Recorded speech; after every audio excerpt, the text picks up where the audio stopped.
We're on part 4 of why I like every D4DJ character, so you already know the drill. Let's get into it. Miiru, the absolute baby of the D4DJ franchise, being the youngest until the rest of Unicorn was introduced, and if I'm being honest, she still definitely acts like it. Of course, since she didn't have her own unit, and no, I'm not counting the time she stole 3 old men to throw hands with a hamburger, she didn't have as much content as the others. But honestly, that's kind of okay in my opinion. Maybe it's my own overactive imagination, maybe it's a blank slate to project certain traits onto, maybe it's just me being a hipster. But I've observed a phenomenon I like to call the side character effect. No matter what it is, I always find myself gravitating towards side characters. It's not like I dislike the main characters either, I love them too, but for some reason, whenever the main characters have something going on and we just get to see how the side characters are messing around in the background or having their own funny little reactions, I can't get enough of it. Of course, this specific point doesn't really apply to D4DJ because of the nature of their live 2D storytelling, but I guess the side characters having actual character shows a level of care put into the series. That or some characters just work best when seen in moderation. Needless to say, it was pretty funny whenever Miiru challenged Piki in a battle that everyone knew she was going to lose. But if that was every story, it might get old. So, with that being said, do I think she worked better as a side character without her own unit and prefer pre-Unicorn Miiru? No, because they managed to develop her past one dimension, and in fact, when they take a side character and give them main character levels of lore and content, that's one of my favorite things a franchise can do. They kept her interesting even while being, well, part of the focus of Side Nova.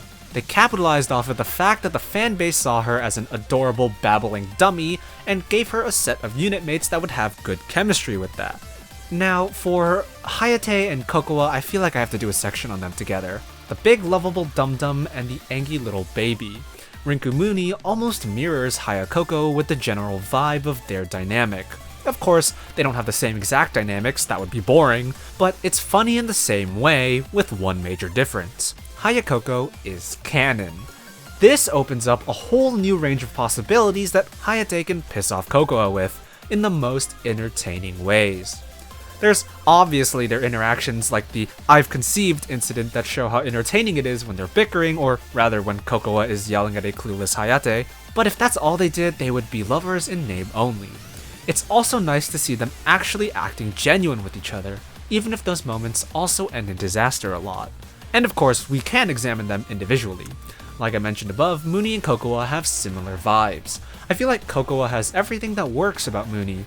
She's, in my opinion, the funniest character because she's always surrounded by idiots and gets to regularly call them out on their BS, especially Miiru.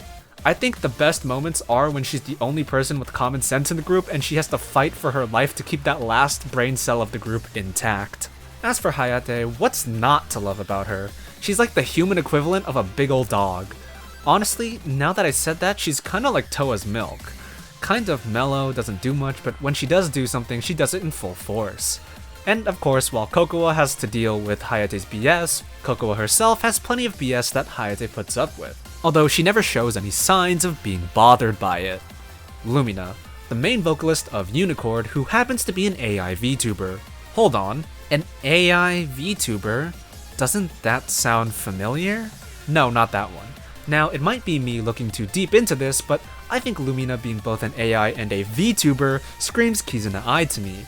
As Kizuna Ai is the one who coined the term, I think it's really cool to see Lumina's character pay homage to what I consider the first big VTuber. I grew up watching those videos, and since I was a dumb kid, I didn't realize she wasn't actually an AI at the time, so Lumina kinda takes me back to a simpler time when I could believe such things. That aside, Lumina's actual character is just like Kizuna Ai, where it's basically a human with the flavor text of being an AI.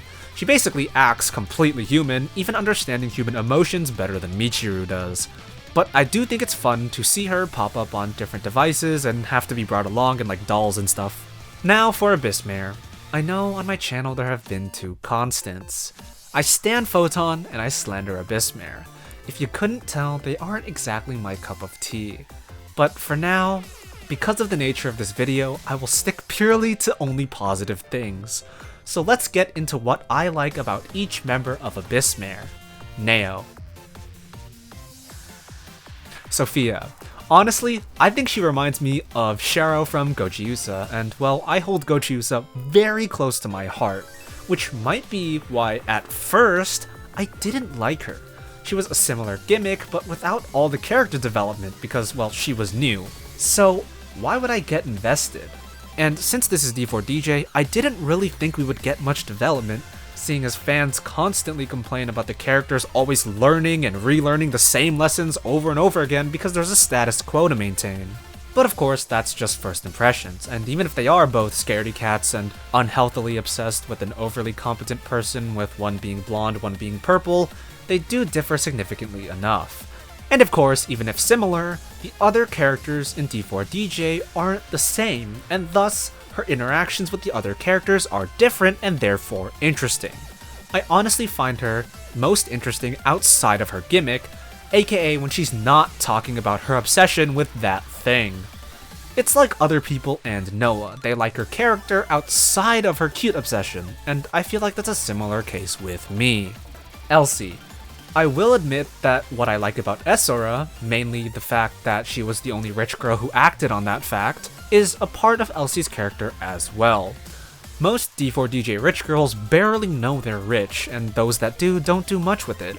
Miko invests in VR, Kurumi makes a projector, Miiru might crash the economy. But Elsie, she walks around with a bunch of bodyguards. And another thing about her character, they were not afraid to turn the smugness to 11. And this plays very well into her dynamic with Veronica. And speaking of Veronica, here she is.